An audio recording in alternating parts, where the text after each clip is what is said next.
Hey everybody, this is Oshikorosu. I'm coming back at you for some more Dark Souls, episode number 5. Now, as you recall from last episode, I'm going to be dubbing this episode as a new attempt to try and, I don't know, just get some practice in dubbing an episode to something I've already cut the video for.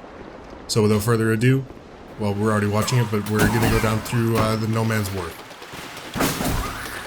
Now, as you've seen already, there's a lot of sneak attacks happen in this area. Enemies will jump down from on top of you, they'll spawn from behind you.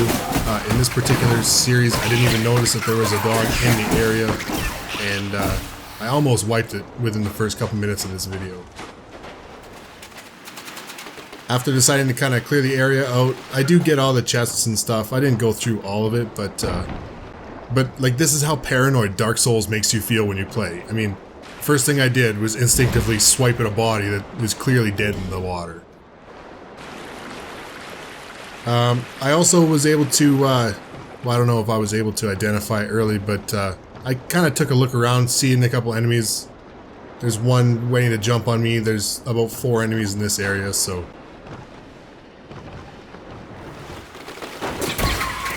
After deciding to hide in the corner, I ended up getting destroyed, so that's death number 1 for this episode. Oh, I did mention last episode that I was going to come and get some armor, so I decided to talk to this guy. Now, I'm going to play the audio for him. I won't talk a whole lot, but just pay attention to how meek this guy is, because he's a real douchebag later on in the game, and he starts off as kind of really meager and meek, so... Hello there. Welcome to my shop. I'm Morlin. I mean, you notice he stutters a little bit. He's very unsure of himself. Kind of. Do have a look at my wares. For a lack of better words, I want to say he's kind of pathetic, which is not really he's just shy, I guess. Thanks very after much. you spend, he has like thresholds for currency. So after you spend so much currency, don't I look cool with my little doodad hanging out of my hat? Catching up to where I was, I went through and cleared the area out and then started lighting all the torches. And you don't have to, but I mean, if you don't light torches and you play through the game, you're going to get to the end of the game and have like an hour's worth of torch left and you're never going to use it. So, where you can, light up the torches.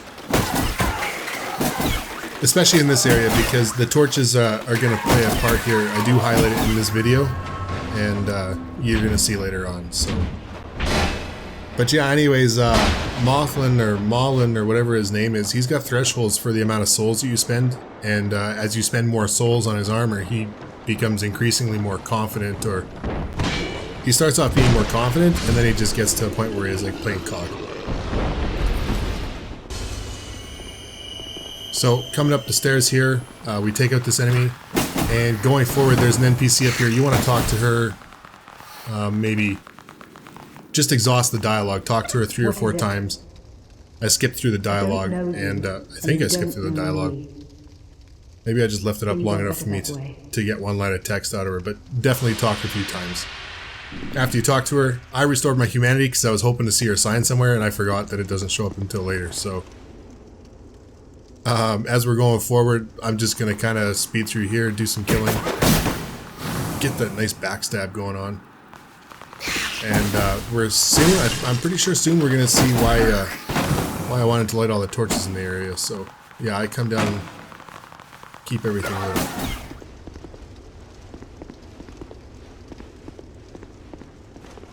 And it's right, well, we don't see it right away, but anyways, it's very soon here. And I was very paranoid because I knew it was coming, but it's up this stairwell here. Once you clear out the enemies, you can go up the stairwell. We're going to meet this monster. Now, these monsters are terrified of fire, and will pretty much, I mean, if you get too close and you stay too long for them, they get used to it. Like, you know, they kind of build up a tolerance to it, and they'll fight back. But if you can, definitely carry a torch around, because there's about, oh Jesus, there's about 6 of them, I think, in total. You get sneak attacked in this room here. You get, like I said, this game makes you so paranoid. I knew what was going to happen is going to happen. So you see me kind of trying to get it to spawn. And you even see how nervous I am when I open up this door. Like, I just get the hell out of there. So But what happens is once you open up the door and the enemy aggros, he will break the door frame and you start fighting him. And there's 3 of them, I think, in this room, and they come at you. And if I recall, I don't think I was able to, oh yeah, there's the 3rd one. I don't think I was able to scare these guys with the torch, but there was one set of these guys who weren't scared of the torch. I paused here real quick, and there's going to be an NPC where you can sell stuff. His name is Gavlan. You have to meet him somewhere else first, and then he'll show up. Well, it slowed down, so you know what happens. Death number 23, I just earned it, so this game. I was a little more careful this time and decided, okay, enough hot dogging around, I'm just going to go and not going to worry about the guys down there. They weren't bothering me, so I wasn't going to bother them. Head up the stairs, do this little fight, and so I stopped here and I wanted to show off. I thought it was a cutscene at first, so I just decided to stand here and watch, but it's not quite a cutscene, but it's good enough. It made me think of Final Fantasy VII. There was an enemy who rode a ship, and he was a skeleton, and he used this blue fire attack called St. Elmo's Fire. And every time I think of blue fire, especially tied to a ship like this, I think of Final Fantasy VII and St. Elmo's Fire, so... Anyways, looks pretty cool, it looks pretty badass, and on that ship is where we're gonna fight the next boss. We're gonna go through with it, but not on this episode. This episode here, we're gonna make it, and we're gonna finish it off, and then next episode we're gonna come back. I'm gonna have the audio all fixed up, hopefully, and we're gonna take out the boss, and that's our next challenge. And if I'm really into it, and really feeling like I'm doing... I don't remember ever seeing this enemy before, but I thought he was new for... I should have slowed down, but I think he's new for Scholar of the First Sins. But I do meet Gavlan and open up the shortcut.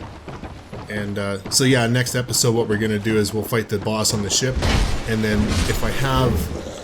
You know, if I make good time with it, then maybe I'll run back to the Pursuer. Try and take him out and see how my ballista's doing. Who are you? Now the nice thing about this character is you can actually sell stuff. He's the only NPC in the game who will let you sell to him, and he's got a couple spots. I don't remember where all of them are, but I went through and sold all my stuff. Right in the head. I caught an arrow right in the head, and it wiped me out, so... that's pretty much the end of this episode, so... I won't keep you very much longer, but I just wanted to say thanks so much for watching and all the support I've been getting through all the YouTube content, not just Dark Souls. I've been getting a lot of support through my vlogs, through the person behind the games, through the Get Sour challenge, which I've seen a couple other people doing, which is pretty awesome. And of course, I've been getting a lot of support through Twitter and through this Dark Souls series alone. So thanks so much for watching. As always, if you like the content, subscribe because there's going to be more of it coming up. And I mean, have a great day.